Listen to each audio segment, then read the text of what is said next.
happened a few days ago was the Grammys. And I know hip hop purists. Yeah, I'm gonna fall back on this because I know you're gonna get it. I need your input too. Yeah. I know hip hop purists feel two ways. Like, oh, well, the Grammys don't define us. But I'm gonna say this: I think the Grammys actually got one right. Right. A broken clock can be right at least one time. So, within saying that, Killer Mike won. Not only did he win, he swept all categories: best album, best rap song. He swept the entire rap category. So that's the context. Salute to Killer Mike, because he doesn't get enough credibility. Like I said, when we did a podcast last year and I played the clip, I said, I listened to Michael. I like the content. Go ahead, I'm sorry. Oh, no, I said, I listened to Michael. I like the content. Very contextual album. It had a lot of dope messages. Not only that, it represented for the independents. Now, I don't know if he distributed it independently, but he said he made the album out of his pocket. So at least from that vantage point, it was an independent project. And you put that album up against the likes of Travis Scott, who I don't feel, even though he's within hip hop culture, I think that's a subgenre of hip hop. No disrespect. Right. You know, he went up against Drake, who he is hip hop, but he's still on that pop line. The only other person I pit him against that's pure hip hop was Nas, which nobody mentioned. When they say, oh, why did Killer Mike win? I never heard nobody say, well, how come Nas didn't win? They went straight to Travis Scott, which confused the hell out of me. But anyway, Killer Mike won. He swept. So I have a question for you. With the context I just laid out with Killer Mike winning, with a very, very dope context album, what does this mean for pure hip hop? It gives hope. You know, I think that, you know, and I've been, you know, I'm older, so I've seen what the Grammys have done, where they you know, they not even acknowledging us. Then when they did acknowledge us, it was like, what the hell is this? So I think for this is kind of a statement to say that maybe what we're hearing on the radio now, which is complete garbage, a lot of it, maybe we need to go back to what we were. I don't want to sound like the old head that's talking crazy, but I do want to say hip hop was, we were who we were. When you turn on the TV and you look at hip hop, you can see yourself. I kind of feel like now it's kind of like what the industry thinks what we should be. That's just the point I'm making. When you hear Killer Mike's music, it's not what the industry thinks the album should be. It's what Killer Mike says the album is going to be. And what Killer Mike is representing the people that he feels that needs to be heard. So I think when he's getting Grammys, it gives hope that the artist is saying, I'm not selling my soul. I'm not doing it this way. And maybe it'll force the A&Rs and the labels or management or whoever you're up under, like, maybe I need to start listening and stop telling people what it is and let the artist just be the artist and do his job. Because that's exactly what the album is. That's not a label or a management album. That's a Killer Mike album, and it's all Killer Mike. I definitely agree with everything you said. From just to add on to that, to piggyback on what you were saying, I felt it was a win for pure hip hop because it's going to force artists to go back, as you said, to putting a message back in their music. Like you said about your age and even my age, hip hop, in its inception in the late 70s, early 80s, it always came with a message. Those artists that was making records, no matter who you name, whether it was LL Cool J, whether it was Run DMC, whether it was Slick Rick, whoever, they had a message. They weren't concerned with what's on the charts. So seeing that Killer Mike made that album, him talking about his late mother who passed away, him talking about black businesses and black brotherhood, like that was the theme of the project. It was like, wow, like we're really going back. Yeah. You know, and I'm not trying to sound like the old head either. Yeah. But it was like, wow, like we're actually getting a message in the music. This is not a vibe album. Yeah. Like I said on Instagram or Twitter or something, I said, when Dead Prez made that album, Let's Get Free in 2000. I remember that too. When Dead Prez made that album, Let's Get Free in 2000, I'm going to give y'all a little context. This was at the time where gangster rap was kind of being ushered back into New York. 50 Cent was coming. Yeah. Murder Inc. was there. Yeah. Cameron and them, Jay-Z, Nas, like that, Noriega. That whole gangsterism was taking place at that time. Go listen to that Dead Prez album, Let's Get Free, the message. They opened up with the track, I want to say it was called The Wolf. And it was a nice analogy he used on it. They weren't thinking about, oh, let's get on, let's make vibe music for the clubs. It was, we're about to put this dope message out to our people. Let's talk about Africa. Let's talk about uniting. Yeah. That's what I heard from Stickman and them. Right. and M1 from Dead Prez. Right. That's what it took. That's what Michael took me back to, at least from conceptually. Salute to Killer Mike. Salute to hip hop, because that did it for me. Also with the age, let's call it out. Killer Mike's in his late 40s. When I mean late 40s, I think he's like 49. Oh wow. Like he ain't 41. He's like he's about to touch 50. So now we got the ageism thing getting out the way, because now we could say, hey, maybe your career started a little late, or maybe your career started early, but you took some time off. You can always get back in it. Right. Killer Mike won at 49 and swept it against some young 30 and 20-year-olds. Right. It's something that I put out on Instagram, Twitter, everywhere that went haywire. It was. Yeah. I want to comment on that. Go ahead. So I'm going to give you the backdrop. So we're still talking about Killer Mike. We're still talking about the Grammys.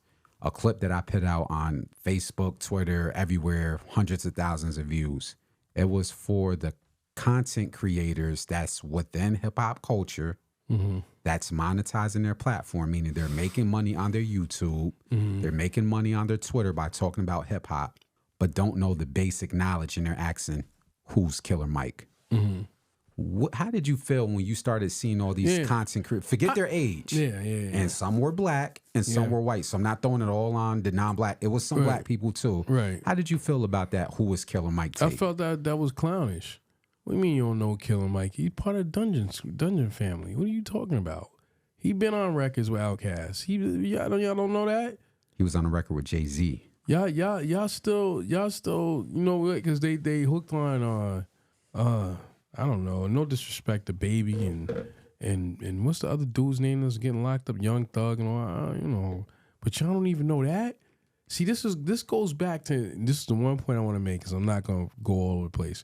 This goes back to, remember when we was talking about like with hip hop, like, yo, you know, you heard Rakim and then you fast forwarded to Onyx, you ain't be like, oh my God, hip hop is over. You understood the evolution. Yeah, you understood it. You saw it. But when you listening now, like, yo, these cats like, yo, I ain't know what Killer Mike was. Really? You ain't know what Killer Mike was? And then you're going to be funny about it. Well, I'm not trying to be funny, but who was Killer Mike? What type of music do you listen to? What is that? What is that?